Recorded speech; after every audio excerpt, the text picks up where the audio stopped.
Madrid has an amazing food scene, but a lot of tourists get it wrong. And we get it. Every country has its own customs and unwritten rules, and all we can do is try our best. We live in Madrid, but we were tourists once here too. So in this video, we're sharing the 9 most common mistakes people make when dining in Madrid and exactly how to avoid them so you eat better and spend less. Mistake number 1 is falling for tourist traps. One way to spot a tourist trap in Madrid is if the restaurant has tons of pictures of food on boards or on the windows. These big photos are meant to catch your eye, especially if you don't speak the language or aren't familiar with the cuisine. It feels like a safe choice, but the food is usually mediocre and not freshly made. Another clue is a very long menu. If a restaurant tries to do too many dishes, chances are nothing is made fresh and nothing is truly exceptional. The best restaurants keep their menu smaller and focus on doing each dish really well. If someone is standing outside trying to get you to come in, it's almost certainly a tourist trap. Good restaurants don't need to beg. Their food and reputation speak for themselves. Honestly, for us, it even puts us off because it feels pushy and disrespectful.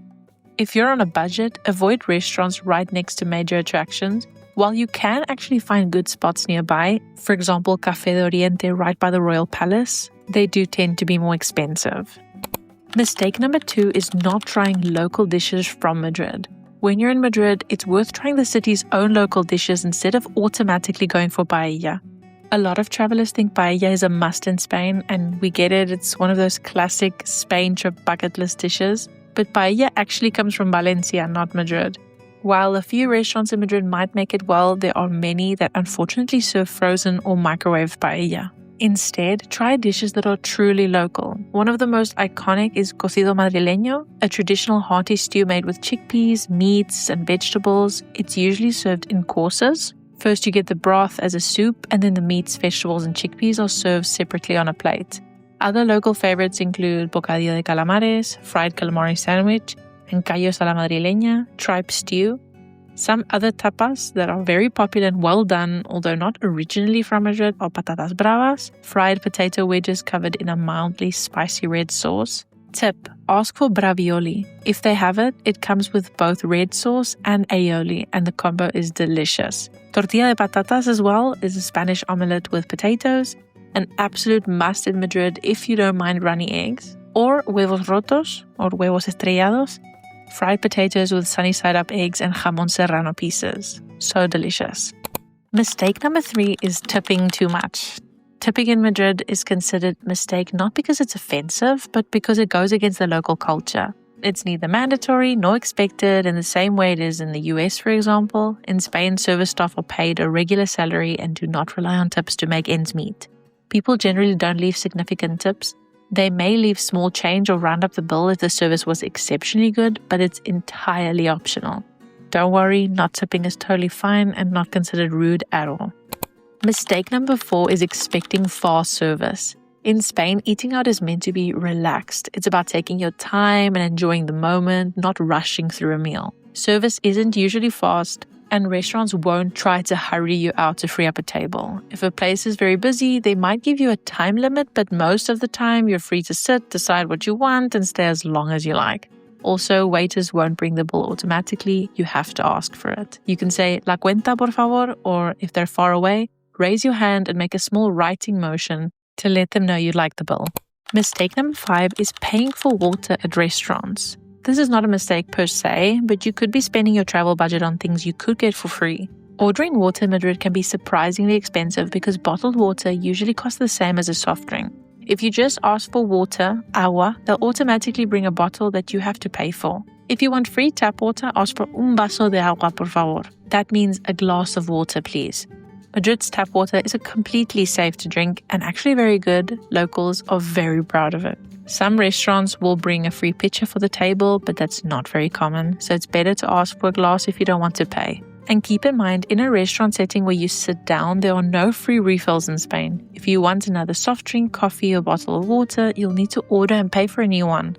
Only a few American-style restaurants or fast food chains have free refills. Mistake number 6 is going to restaurants way too early.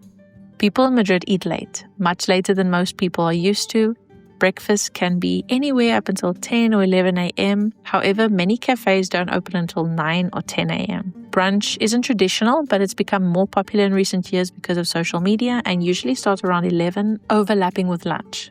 Lunch normally begins around 2 p.m. and dinner doesn't really start until 9:30 or even 10 p.m. If you show up at 7, the restaurant might be open, but you'll likely be the only one there and there won't be much of a vibe. We have learned this the hard way. Most kitchens close between lunch and dinner and reopen around 8 p.m. During that break, many places keep their bar open so you can still get a drink or a small snack, just not the full menu. If there's a place you really want to eat at, make a reservation. Tables fill up fast, especially in cities like Madrid. And a quick tip, don't assume a restaurant is full just because there are no tables. There might be space at the bar. And in Spain, it's completely normal to eat there. You can order from the full menu and take just as much time as you would at a regular table. Mistake number 7 is skipping vermouth hour.